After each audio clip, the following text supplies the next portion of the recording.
Assalamualaikum warahmatullahi wabarakatuh. Halo guys, perkenalkan nama saya Dewi Puji Astuti dengan stambuk G501200009. Pada video kali ini, saya akan membahas mengenai statistika deskriptif dan statistika inferensia untuk memenuhi tugas praktikum komputasi statistika.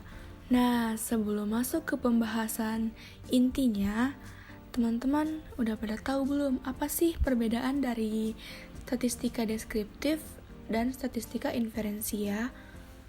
Pasti belum tahu kan? Maka, simak dan nonton sampai habis ya video kali ini.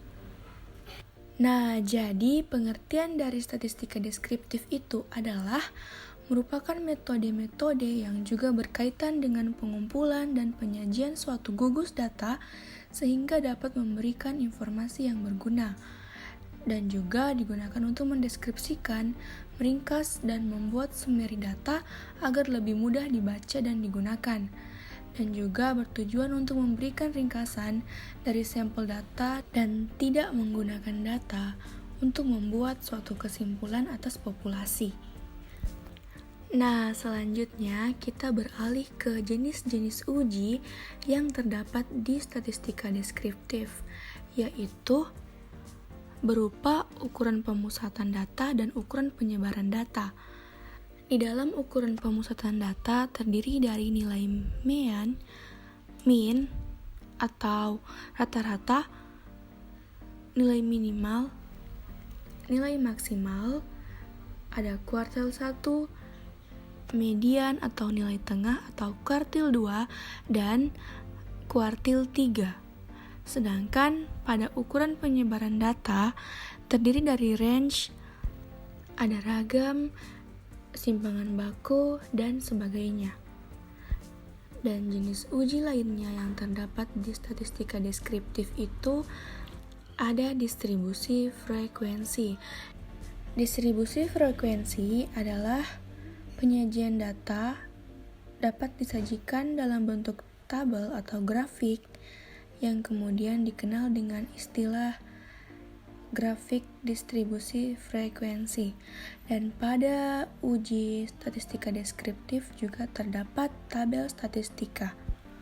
Nah, tadi kan sudah bahas mengenai statistika deskriptif.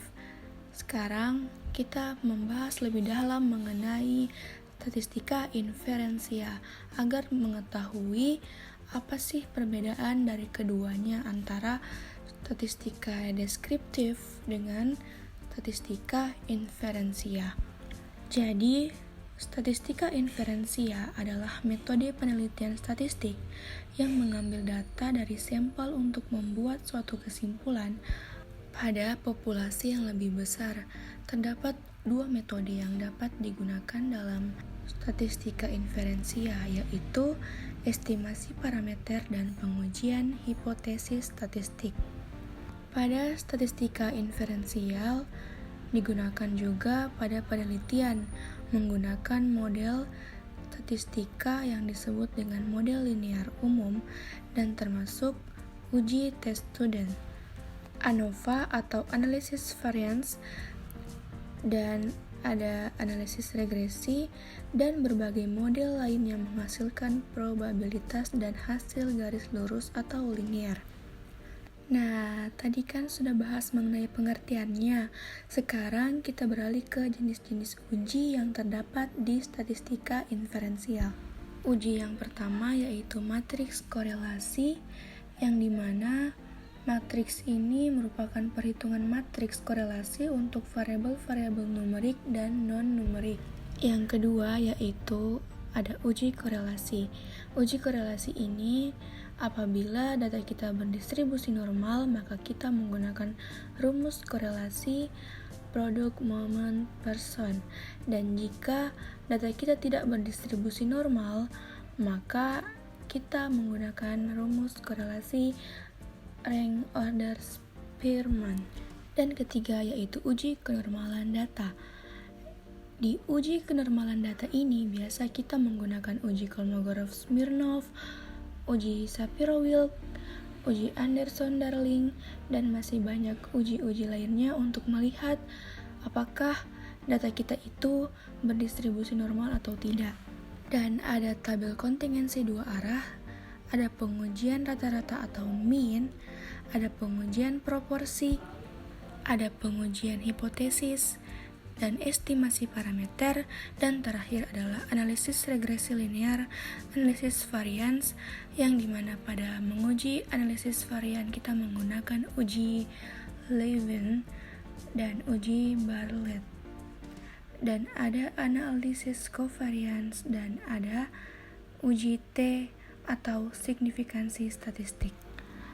Nah, setelah simak penjelasan di video kali ini sampai selesai, kalian sudah tahu kan apa sih perbedaan dari statistika deskriptif dan statistika inferensia? Semoga kalian sudah paham ya dan bisa membedakan antara keduanya.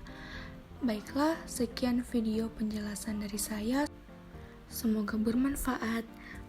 Wassalamualaikum warahmatullahi wabarakatuh.